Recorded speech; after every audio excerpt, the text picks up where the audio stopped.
നമ്മൾ കഴിഞ്ഞ കുറേ ദിവസങ്ങളിൽ ചർച്ച ചെയ്ത വളരെ പ്രധാനപ്പെട്ട വിഷയം അത് മാന്നാറിലെ കലയുടെ കൊലപാതകമായിരുന്നു. ഈ കൊലപാതകവുമായി ബന്ധപ്പെട്ട് നിർണായകമായ കുറേ അധികം സംഭവ വികാസങ്ങൾ ഈ പോയ ദിവസങ്ങളിൽ നടന്നിട്ടുണ്ട്. അതിൽ ചില പുതിയ വഴിത്തിരിവുകൾ വരികയാണ്. അതിങ്ങനെയാണ്: മാന്നാർ കൊലപാതക കേസിൽ കൂടുതൽ ആളുകളെ പോലീസ് ചോദ്യം ചെയ്യും.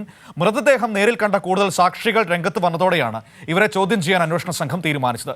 കൂടുതൽ സാക്ഷികൾ രംഗത്ത് വന്നതോടെ കല കൊല്ലപ്പെട്ടു എന്നുള്ളതിനെക്കുറിച്ച് കൂടുതൽ സ്ഥിരീകരണം വന്നിരിക്കുകയാണ്. ഷാജഹാൻ ആലപ്പുഴയിൽ നിന്ന് നമ്മളോടൊപ്പം ചേരുകയാണ്. നോക്കാം ഈ കേസിലെ പുതിയ വഴിത്തിരിവുകൾ എങ്ങനെയാണെന്ന്. Shaji, good morning. Good morning Manu. Good morning. പേര് മാറ്റി പറയരുത് കേട്ടോ. അപ്പോൾ ഈ കലയുടെ കൊലപാതകമാണ് കഴിഞ്ഞ കുറേ ദിവസമായി ആലപ്പുഴയിലെ ഏറ്റവും ചൂടുള്ള ചർച്ച എന്ന് പറയുന്നത്. അപ്പോൾ ഇന്നലെ കുറേ പുതിയ സംഭവ വികാസങ്ങളെ കുറച്ച് ആളുകൾ രംഗത്ത് വന്നിരുന്നു. ഈ കലയുടെ മൃതദേഹം കണ്ടുവെന്ന് പറഞ്ഞിട്ട്. ഷാജി, ഒരു സംശയം. അപ്പോൾ ഇവരൊക്കെ ഈ മൃതദേഹം കണ്ടവരാണെങ്കിൽ എന്തുകൊണ്ടായിരിക്കാം ഇത്രയും നാളും ഇത് മറച്ചു വെച്ചത്?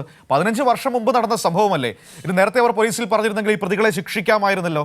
അപ്പോൾ അതിലൊരു വല്ല സംശയമുണ്ടോ? എന്തെങ്കിലും ഒരു ദുരൂഹത തോന്നുന്നുണ്ടോ? അതോ ഭീഷണി വല്ലതും ഭയന്നിട്ടാണോ? മനു, ഇതിൻ്റെയൊക്കെ ഒരു അടിസ്ഥാനം അവിടെ, അതായത് മാന്നാറിൽ 1926 എന്ന ഒരു SNDP ശാഖായോഗമുണ്ട്. ഈ ശാഖായോഗത്തിൽ ഏതാണ്ട് 110 അംഗങ്ങളാണുള്ളത്, കുടുംബാംഗങ്ങൾ.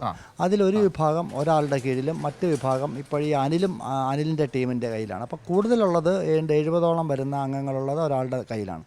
അവരാണ് ഇന്നലെ പത്രസമ്മേളനം നടത്തിയത്. അപ്പോൾ ഈ SNDPക്കുള്ളിലുള്ള സ്പ്ലിറ്റാണ്. അപ്പോൾ SNDPക്കുള്ളിലുള്ളവർക്ക് എല്ലാവർക്കും ഈ 15 വർഷത്തിന് മുൻപ് നടന്ന സംഭവങ്ങളെക്കുറിച്ച് എല്ലാവർക്കും അറിയാം.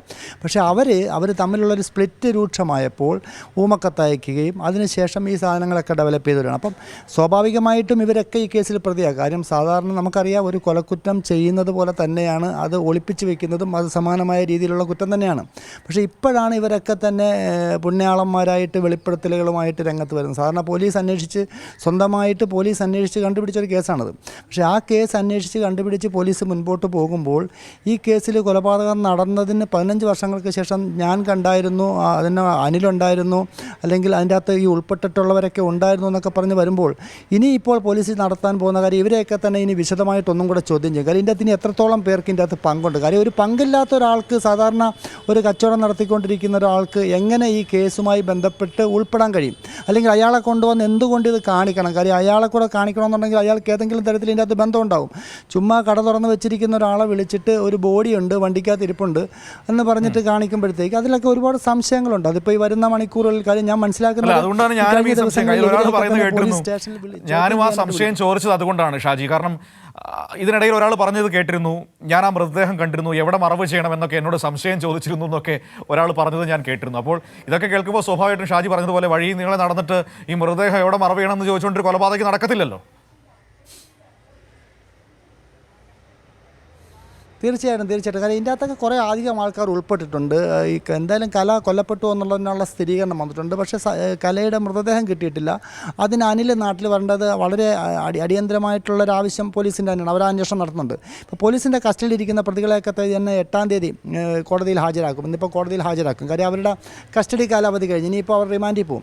സ്വാഭാവികമായിട്ടും ഇനിയിപ്പോൾ ഈ കേസുമായി ബന്ധപ്പെട്ട് പുറത്തുനിന്ന് ഇത്തരത്തിലുള്ള ദൃക്സാക്ഷികളെ ആയിരിക്കും പോലീസ് ചോദ്യം ചെയ്യുന്നത്. അവരിലൂടെ ഇനി കൂടുതൽ ആളുകൾ ഇതിൻ്റെ അകത്ത് ഉൾപ്പെട്ടിട്ടുണ്ടാകുന്നുള്ളതായിരിക്കും പോലീസ് കണ്ടെത്താൻ ശ്രമിക്കുന്നത്. എന്തായാലും ഈ കൊലപാതകം നടന്ന, സാധാരണ നമ്മുടെ നാട്ടിലേക്ക് ഒരു കൊലപാതകം നടന്ന കൊല ചെയ്യുന്ന ഒരാളും അല്ലെങ്കിൽ അതിൽ ഏതാനും 1-2 പേരുകൾ മാത്രമായിരിക്കും ഇതിൻ്റെ അകത്ത് സാധാരണഗതിയിൽ പ്രതിസ്ഥാനത്ത് വരിക. പക്ഷേ ഇതിപ്പോൾ ഒരു നാടൊന്നാകെ ഈ കൊലപാതകം കണ്ട ഒരു ദൃശ്യങ്ങളാണ് നമുക്ക് കഴിഞ്ഞ കുറച്ച് ദിവസങ്ങളായിട്ട് മനസ്സിലാക്കാൻ സാധിക്കുന്നത്. കാര്യം ഒരാളല്ല, ഒട്ടനവധി ആളുകൾ ഈ കൊല നടന്നതും കൊലപാതകത്തിൽ സാക്ഷികളായിട്ടുണ്ട്, മൃതദേഹമായിട്ട് വരുന്ന കണ്ടിട്ടുണ്ട്, ഇത് മറവ് ചെയ്യാൻ ഇന്നടത്ത് പോയി ഇങ്ങനെ പറഞ്ഞു കേട്ടവരുണ്ട്.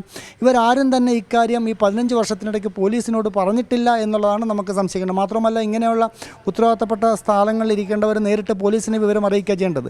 അവർ പോലീസിനെ വിവരം അറിയിക്കാതെ ഊമക്കത്ത് അയച്ചുകൊണ്ട് ഈ കാര്യങ്ങൾ ഡെവലപ്പ് ചെയ്ത് കൊണ്ടുവന്നിട്ട് തങ്ങൾക്കെതിരായിട്ടുള്ള ആളെ ഈ കേസിൽ ഉൾപ്പെടുത്തി അകത്താക്കുക എന്നുള്ളതായിരിക്കാം ഇവരുടെയൊക്കെ തന്നെ ഒരു മനോഗതി. പക്ഷേ എന്തായാലും പോലീസ് വളരെ കാര്യമായിട്ട് അന്വേഷിക്കുന്നുണ്ട്. വരും ദിവസങ്ങളിൽ കൂടുതൽ ആളുകൾ ഈ കേസുമായി ബന്ധപ്പെട്ട് ഒരു പക്ഷേ പോലീസിൻ്റെ പ്രതിസ്ഥാനത്ത് വരാനൊക്കെയുള്ള സാധ്യതയുണ്ട്. എന്തായാലും കൊലപാതകവുമായി ബന്ധപ്പെട്ടുള്ള കേസിൻ്റെ ഓരോ ദിവസങ്ങളും പുതിയ സംഭവ വികാസങ്ങൾ ഉണ്ടായിക്കൊണ്ടിരിക്കുകയാണ്. കല കൊല ചെയ്യപ്പെട്ടു. കൊല ചെയ്യപ്പെട്ടതിന് ശേഷം ഇത്രയും കാലം കലയെക്കുറിച്ച് ആരും അന്വേഷിച്ചില്ല.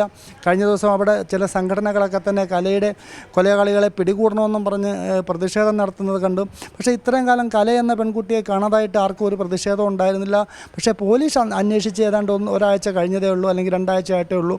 പോലീസ് അന്വേഷണം മുന്നോട്ട് നല്ല രീതിയിൽ പോകുന്നു. പക്ഷേ പ്രതികളെ പിടിക്കുന്നില്ല എന്നുള്ളതാണ്. പക്ഷേ വിദേശത്തുള്ള പ്രതിയെ നാട്ടിലെത്തിക്കുന്നതിനുള്ള ശ്രമങ്ങളാണ് പോലീസ് ഇപ്പോൾ നടത്തി വരുന്നത്. മനു, ശരി, ഓക്കെ, താങ്ക് യു. ഷാജഹാൻ ആലപ്പുഴയിൽ നിന്ന് വിവരങ്ങൾ നൽകിയത്. മാന്നാർ കൊലപാതകത്തിൽ ഓരോ ദിവസവും കൗതുകകരമായ കാര്യങ്ങളാണ് പുറത്തു വന്നുകൊണ്ടിരിക്കുന്നത്. ഇപ്പോൾ ഈ മൃതദേഹം കണ്ടു എന്ന് കുറേ പേർ അവകാശപ്പെടുന്ന ഒരു സാഹചര്യമുണ്ട്. ഇവരൊക്കെ എന്തുകൊണ്ട് അന്നത്തെ കാലത്ത് മിണ്ടാതിരുന്നെന്ന് വളരെ പ്രധാനപ്പെട്ട ചോദ്യം അവർ നേരിടേണ്ടി വരും. ഏതായാലും പോലീസ് ഇത് ആ രീതിയിൽ വിശ്വാസത്തിലെടുത്തിട്ടില്ല. വിശദമായ ചോദ്യം ചെയ്യലിന് ശേഷം കൃത്യമായ നിലപാടുകളിലേക്കായിരിക്കും പോലീസ് സംഘം പോവുകയെന്നാണ് നമുക്ക് മനസ്സിലാക്കാൻ വേണ്ടി കഴിയുന്നത്.